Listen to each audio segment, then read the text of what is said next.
Kad jūs sakāt Kuba, tā ir nākamā. Ko viņi darīs ar militāristiem? Izskatās daudzsološi. Vai būs kā Irāna vai Venecuēla? Nevaru pateikt, bet zinu, ka viņi ar mums runā. Tā ir izgāzusies valsts bez naudas, naftas un visa pārējā. Viņiem ir skaista zeme un ainava, saproti? Tā ir brīnišķīga sala ar lielisku tautu.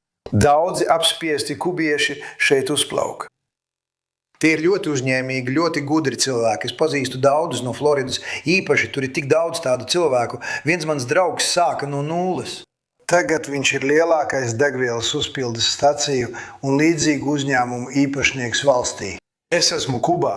Es arī pazīstu vienu fantastisku cilvēku, kurš ir kubietis un kurš spēja uzkrāt lielu bagātību cukura nozarē. Saprotiet? Fanžulu ģimene, pareizi. Un šī ģimene, kas ir jūsējā, viņi dodās uz Kubu apciemot. Viņi nav atgriezušies jau kādus 50 gadus vai kaut kā tā. Viņi lielākoties nāk no Kubas. Paskatīsimies, kas notiks. Viņi man par to jautāja. Viņi vēlās atgriezties ne tikai Fanžulu ģimene, bet arī. Daudzi kubieši teica, ka gribētu atgriezties Kubā. Tā ir skaista sala ar labu laiku, turisms un viss pārējais. Viņi nav viesļvētra zonā, tāpēc neprasīs naudu par tām katru nedēļu. Es domāju, ka Kuba ir beigas uz visu mūžu. Esmu dzirdējis par ASV un Kubu. Kad ASV to izdarīs? Es ticu, ka man būs gods pārņemt Kubu. Tas būtu labi, tā ir liela goda lieta, iekarot Kubu, ieņemt Kubu, kaut kādā veidā iekarot Kubu. Es domāju, vai nu es to atbrīvoju, vai arī ieņemu. Es domāju, ka varu darīt, ko vēlos. Vai gribi zināt patiesību? Šobrīd tā ir ļoti novājināta nācija. Viņi tādi bija ļoti ilgu laiku, ļoti vardarbīgi līderi, ļoti vardarbīgi. Castro bija ļoti vardarbīgs līderis. Arī viņa brāļi bija ļoti vardarbīgi līderi, ārkārtīgi vardarbīgi. Tā viņi valdīja. Valdīja ar vardarbību, bet daudzi cilvēki vēlētos atgriezties. Vēl viens ārpolitikas jautājums. Kuba ir nonākusi jaunas un intensīvas uzmanības centrā, jo sala piedzīvo vienu no smagākajām ekonomiskajām krīzēm pēdējo 10 gažu laikā. Pēc nedēļas nogales kādu vēl neesat piedzīvojuši. Fox News korespondents Maiks Emanuēls sniedz jaunāko informāciju no Kubas. Kubas enerģētikas sistēma sabrukusi. Vietējās varas iestādes ziņo par elektrības pārrāvumu. Enerģētikas ministrija norāda, ka valsts elektroapgādes sistēma piedzīvo pilnīgu atslēgšanos.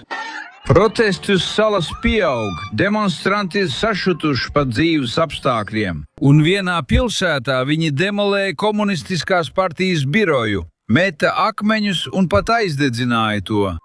Prezidents Trumps krīzi uzskata par iespēju.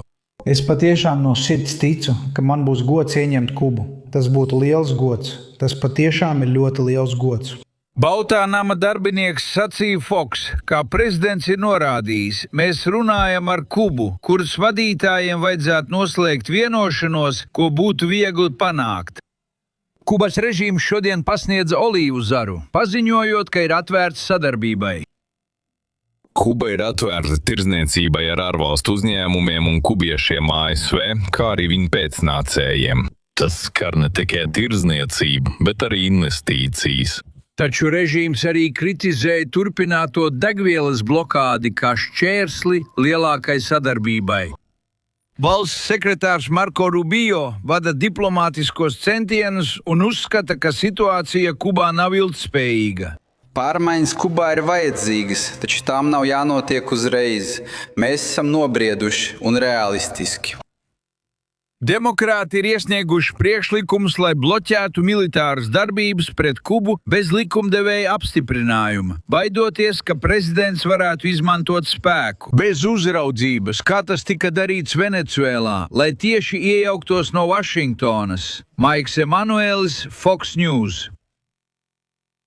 Mums ir informācija no ASV vēstniecības Kubā par valsts mēroga elektroenerģijas padeves pārtraukumu arī Havanā. Aptuveni 1:54 pēc vietējā laika notika atslēgšanās no valsts elektrotīkla, pilnībā pārtraucot elektroapgādi arī Havanas metropoles rajonā. Nav zināms, kad atjaunos elektroenerģiju. Kubas elektroenerģijas tīkls kļūst nestabilāks, un katru dienu visā valstī, arī Havanā, ir ilgstoši plānoti un neplānoti elektroapgādes pārtraukumi. Šie pārtraukumi ietekmē ūdensapgādi, apgaismojumu, dzesēšanu un sakarus. Taupiet degvielu, ūdeni, pārtiku un uzlādes līmeni savā mobilajā telefonā, gatavojoties pārtraukumiem. Šī informācija nāk no ASV vēstniecības Kubā, ņemot vērā elektroenerģijas pārrāvumus valstī. Turklāt Fox News ziņo, ka bijušais prezidents Trumps ir ierosinājis, ka Amerikas Savienotās valstis varētu pārņemt Kubu. Citāts. Kaut kādā veidā viņš norāda, ka salu valsts pašlaik ir novājināta pēc gadu desmitiem ilgas Castro režīma valdīšanas. ASV un Kubas sarunas turpinās, kamēr sala piedzīvo nopietnus elektroenerģijas pārrāvumus. Kā jūs tikko dzirdējāt?